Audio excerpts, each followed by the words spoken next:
తెలుగు సంవత్సరం ప్రారంభమయ్యే ఉగాది అందరికీ ఎంతో ప్రత్యేకమైందని జనసేన అధినేత పవన్ కళ్యాణ్ అన్నారు. తెలుగుదనం నిండిన ఈ వేడుకను ప్రతి ఒక్కరూ ఆనందోత్సాహాలతో చేసుకోవాలంటూ మనస్ఫూర్తిగా ఆకాంక్షిస్తున్నానని చెప్పారు. కొత్త చిగుర్లు వేసే వసంత ఋతువు మొదలయ్యేది ఈ పర్వదినం నుంచేనని, ఈ ఉగాది తర్వాత నుంచి ఆంధ్రప్రదేశ్ రాష్ట్రానికి వచ్చేవన్నీ మంచి రోజులేనంటూ తెలిపారు. రాక్షస పీడ నుంచి రాష్ట్ర ప్రజలకు విముక్తి లభిస్తుందంటూ ప్రగాఢంగా విశ్వసిస్తున్నానంటూ తెలిపారు. శ్రీ క్రోధినామ సంవత్సరం అందరికీ సుఖ సంతోషాలను, శ్రేయస్సును అందించాలని భగవంతుడిని ప్రార్థిస్తున్నానంటూ కోరుకున్నారు.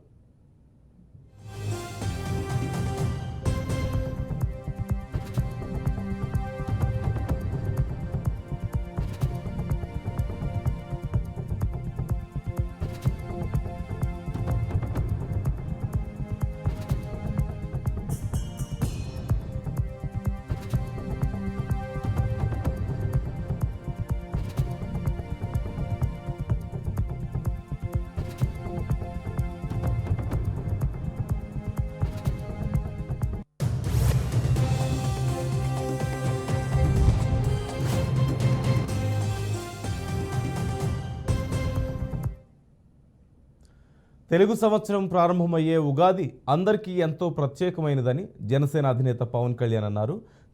తెలుగుదనం నిండిన ఈ వేడుకను ప్రతి ఒక్కరూ ఆనందోత్సాహాలతో చేసుకోవాలంటూ మనస్ఫూర్తిగా ఆకాంక్షిస్తున్నానంటూ చెప్పారు. కొత్త చిగుర్లు వేసే వసంత ఋతువు మొదలయ్యేది ఈ పర్వదినం నుంచేనని, ఈ ఉగాది తర్వాత నుంచి ఆంధ్రప్రదేశ్ రాష్ట్రానికి వచ్చేవన్నీ మంచి రోజులేనంటూ తెలిపారు. రాక్షస పీడ నుంచి రాష్ట్ర ప్రజలకు విముక్తి లభిస్తుందంటూ ప్రగాఢంగా విశ్వసిస్తున్నానంటూ తెలిపారు. శ్రీ క్రోధినామ సంవత్సరం అందరికీ సుఖ సంతోషాలను, శ్రేయస్సును అందించాలని భగవంతుడిని ప్రార్థిస్తున్నానంటూ కోరుతున్నానన్నారు.